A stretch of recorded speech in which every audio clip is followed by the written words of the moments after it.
स्वागत है आप सभी का आपके अपने YouTube चैनल ड्रीम स्टडी पे। चलिए दोस्तों स्टार्ट करते हैं आज की क्लास को बिना किसी देरी के।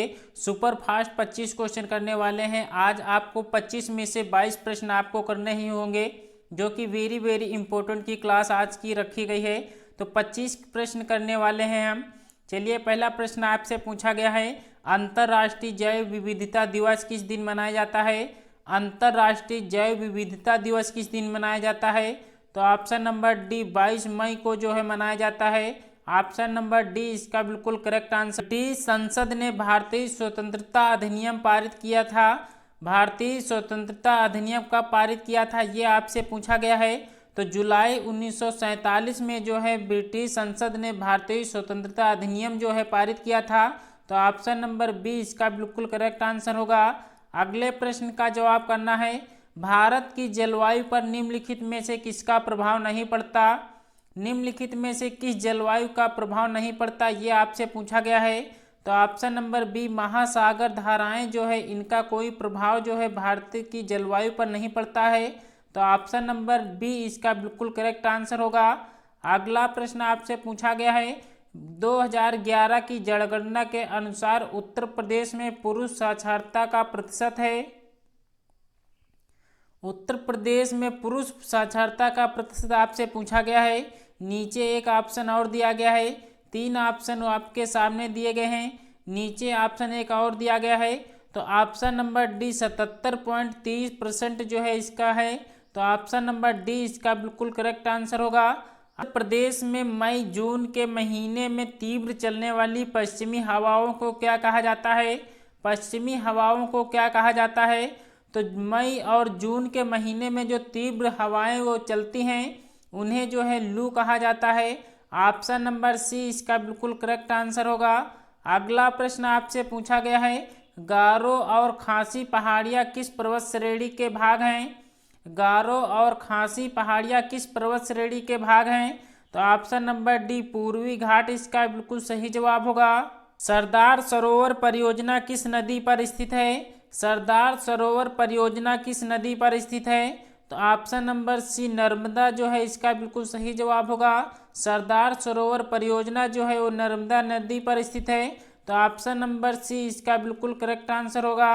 अगला प्रश्न आपसे पूछा गया है, सन 1905 में बंगाल विभाजन की घोषणा किसने की थी? बंगाल विभाजन की घोषणा किसने की थी? ऑप्शन नंबर सी जो है लॉर्ड कर्जन ने सन 1905 में बंगाल विभाजन की घोषणा की थी। तो ऑप्शन नंबर सी इसका बिल्कुल करेक्ट आंसर होगा। दोस्तों वीडियो में अंत तक बने रहिएगा, वेरी इंपॉर्टेंट 25 प्रश्न है आपके। 25 में से 22 प्रश्न आज आपको करने ही होंगे। अगर आपने 22 प्रश्न आप यहाँ पे कर लिए हैं तो यूपी SSSC वीडियो में आपका जो है स्कोर जो है 45 से कम नहीं होगा। चलिए अगले प्रश्न का जवाब करना है, प्लासी की लड़ाई में लॉर्ड क्लाइव ने किसको हराया था? प्लासी की लड़ाई में लॉर्ड क्लाइव ने किसको हराया था? तो सिराजुद्दौला को हराया था। ऑप्शन नंबर बी इसका बिल्कुल करेक्ट आंसर होगा। अगला प्रश्न आपसे पूछा गया है, गांधी जी के विरोध के बावजूद सुभाष चंद्र बोस को कांग्रेस का अध्यक्ष कब चुना गया था? कांग्रेस का अध्यक्ष जो है सुभाष चंद्र बोस को कब चुना गया था ये आपसे पूछा गया है। तो ऑप्शन नंबर ए 1939 में इन्हें जो है कांग्रेस का अध्यक्ष चुना गया था। तो ऑप्शन नंबर ए इसका बिल्कुल करेक्ट आंसर होगा। अगला प्रश्न आपसे पूछा गया है, पूर्वी घाट और पश्चिमी घाट का मिलन बिंदु है। पूर्वी घाट और पश्चिमी घाट का मिलन बिंदु कौन सा है? तो ऑप्शन नंबर डी नीलगिरी की पहाड़ियाँ जो है इनका मिलन बिंदु है। तो ऑप्शन नंबर डी इसका बिल्कुल करेक्ट आंसर होगा। अगला प्रश्न आपसे पूछा गया है, लोकसभा अध्यक्ष के वेतन और भत्ते कौन निर्धारित करता है? वेतन और भत्ते कौन निर्धारित करता है? तो ऑप्शन नंबर डी लोक संसद जो है इसका पूरा भत्ता का निर्धारण करता है। तो ऑप्शन नंबर डी इसका बिल्कुल करेक्ट आंसर होगा। अगला प्रश्न आपसे पूछा गया है, उत्तर प्रदेश राज्य में डैश विशेष आर्थिक क्षेत्र विद्यमान है। कितने विशेष आर्थिक क्षेत्र विद्यमान हैं? तो ऑप्शन नंबर सी 16 जो है विशेष आर्थिक जो है क्षेत्र विद्यमान है। डैश उत्तर प्रदेश एवं बिहार का बारिश के मौसम का एक लोकप्रिय मनोरंजन कौन सा है?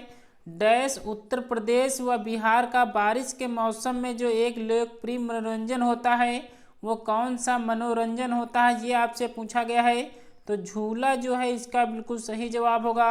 ऑप्शन नंबर ए इसका बिल्कुल करेक्ट आंसर है। अगला प्रश्न आपसे पूछा गया है 2011 की जनगणना के अनुसार उत्तर प्रदेश का सर्वाधिक साक्षर जनपद कौन सा है। सर्वाधिक साक्षर जनपद कौन सा है, नीचे दिए गए ऑप्शन में से सही जवाब करना है। तो साक्षर जनपद आपसे पूछा गया है, तो कानपुर नगर इसका बिल्कुल सही जवाब होगा। निम्न में से कौन सा राज्य भारत में खाद्यान्न का सबसे बड़ा उत्पादक है। भारत में खाद्यान्न का सबसे बड़ा उत्पादक है, तो option number C Uttar Pradesh जो है भारत में खाद्यान्न का सबसे बड़ा उत्पादक राज्य है। तो ऑप्शन नंबर सी इसका बिल्कुल करेक्ट आंसर होगा। अगला प्रश्न आपसे पूछा गया है निम्न वन्य जीव अभयारण्य में कौन सा उत्तर प्रदेश में स्थित है। कौन सा वन्य जीव अभयारण्य जो है वो उत्तर प्रदेश में स्थित है, नीचे दिए गए ऑप्शन में से सही जवाब करना है।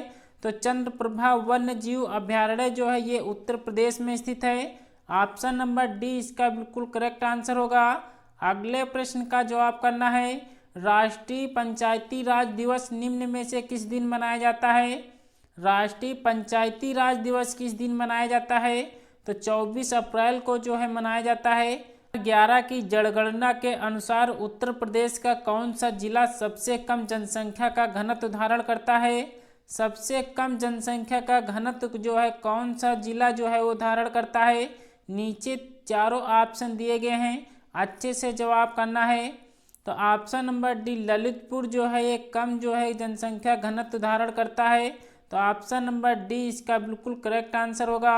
अगला प्रश्न आपसे पूछा गया है तालीकोटा की प्रसिद्ध लड़ाई कब हुई थी। तालीकोटा की प्रसिद्ध लड़ाई जो है कब हुई थी, तो ऑप्शन नंबर ए जो है 1565 में हुई थी। तो ऑप्शन नंबर ए इसका बिल्कुल सही जवाब होगा।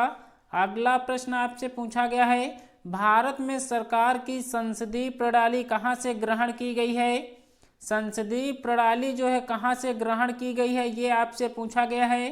तो ऑप्शन नंबर सी ब्रिटिश संविधान से ग्रहण की गई है। ऑप्शन नंबर सी इसका बिल्कुल करेक्ट आंसर होगा। अगला प्रश्न आपसे पूछा गया है भिलाई इस्पात संयंत्र किसकी मदद से स्थापित किया गया है। भिलाई इस्पात संयंत्र किसकी मदद से जो है स्थापित किया गया है, तो ऑप्शन नंबर सी रूस जो है इसका बिल्कुल सही जवाब होगा। रूस की जो है मदद से भिलाई इस्पात संयंत्र जो है स्थापित किया गया था। तो ऑप्शन नंबर सी इसका बिल्कुल करेक्ट आंसर है। अगले प्रश्न का जवाब करना है हिंद स्वराज नामक पुस्तक के लेखक कौन हैं। हिंद स्वराज पुस्तक नामक के लेखक कौन हैं, तो मोहनदास करमचंद गांधी इसका बिल्कुल सही जवाब होगा। ऑप्शन नंबर ए इसका बिल्कुल करेक्ट आंसर है। अगला प्रश्न आपसे पूछा गया है निम्नलिखित में से कौन सा देश भारतीय राज्य उत्तर प्रदेश से सीमाएं साझा करता है। कौन सा देश जो है भारतीय राज्य है वह उत्तर प्रदेश से सीमाएं साझा करता है, तो नेपाल इसका बिल्कुल सही जवाब होगा। ऑप्शन नंबर सी इसका बिल्कुल सही जवाब है।